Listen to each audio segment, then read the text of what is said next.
Welcome to Airbatic Adventures, where we share the aviation journey of November 905 Tree 9er Sierra and 1965 champion Citabria 7 ECA.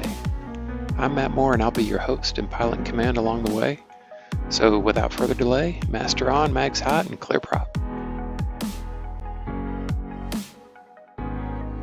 On today's flight, we're planning a 3-hour VFR cross-country from our home base near central South Carolina down along the coast of Georgia to beautiful Jekyll Island. Let's start by taking a look at the route. We'll depart from Fairfield County Airport, Kilo Foxtrot Delta Whiskey, and that's just north of Columbia, South Carolina. Basically fly south until we pick up the South Carolina coastline. Then we'll turn to the southwest and follow the Georgia coastline all the way up to Jekyll Island Airport, which is 09 Juliet. So the departure started out as planned. The weather conditions were beautiful, clear blue skies, VFR conditions, and the one thing I've learned as a pilot is usually when you see blue skies that are clear, that also means wind, and we were sure about to find out about the wind today. Fairfield County traffic, Citabria 3 near Sarah is taking off runway 04, be a left downwind departure to the southwest, Fairfield County.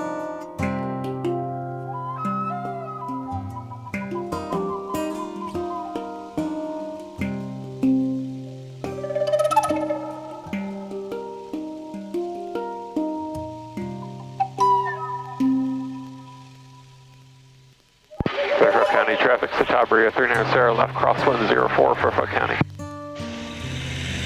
One of my favorite things about flying around the Carolinas is you can go from the coast to the mountains and anywhere in between, and you get a lot of different types of scenery. So sit back and enjoy some of the scenery from central and coastal South Carolina and into Georgia as well.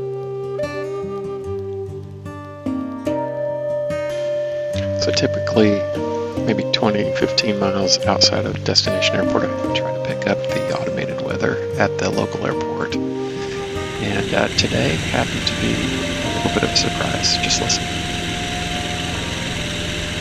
Automated weather observation 1647 Zulu. Wind 040 at 18. Peak gusts 26. Visibility 10. Sky condition few 2,800. Temperature 09 Celsius. Dew point 00 Celsius.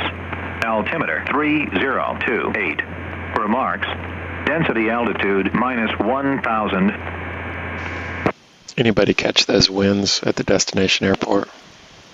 Let's research that. So, current situation, we're about 45-degree entry into Jekyll Island from the northwest, and runways at Jekyll Island are north-south, so 1836, and the wind is at 040 at 18 knots, gusting to 26. A little bit of a calculation on crosswind component.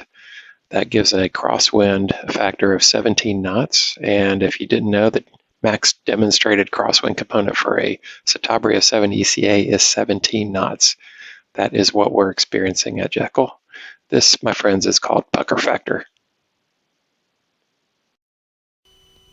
Jekyll Island traffic, Citabria 3 near Sarah's left downwind 36, Jekyll Island. So one indication of the level of crosswind is typically the crab angle on downwind, and I should have realized at this point I had about a 45-degree crab. It was going to be an interesting landing. Let's watch. Jekyll Island traffic, Citabria 3 near Sarah's final 36, full stop, Jekyll Island.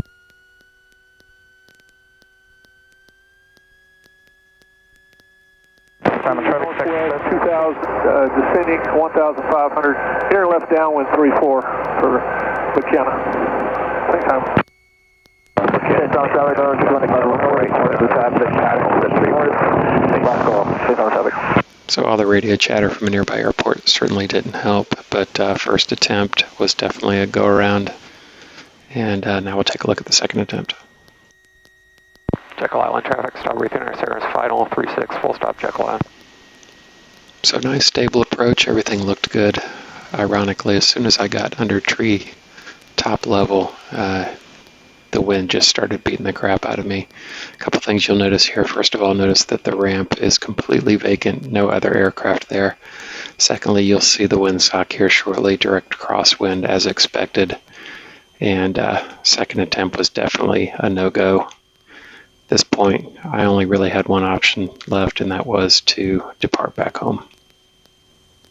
Jekyll Island, traffic Citabria 390, departing pattern northwest Jekyll Island.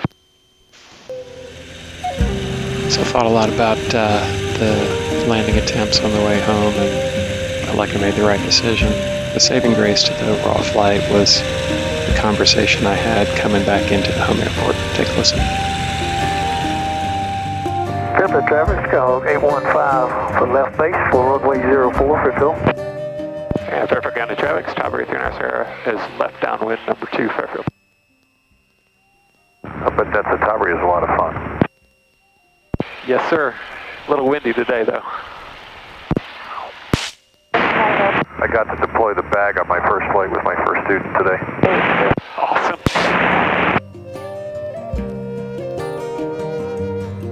Fairfield County traffic, Citabria 390 is 1 mile final for 04, full stop, Fairfield. So local instructor deploying the sick bag confirmed that the winds were just as rough back home.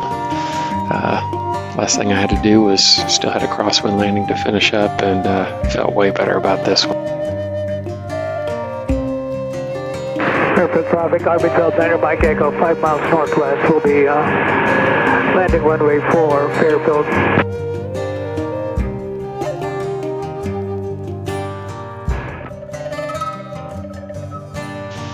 As I was taxiing back in, I did feel like I had a day of decisions to make, and I felt like I made the right decisions. The key lesson for me was ensure that you do have limits and never ever force your airplane onto the ground unless you absolutely have to. And I could have gone that route today and it may have ended a whole lot differently. All in all, good day of flying, good day of learning, and looking forward to the next opportunity to head to Jekyll Island.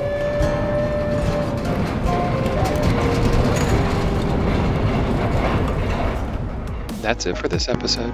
Now it's time to refuel, wipe off the bugs, chock the wheels, and start planning for the next flight.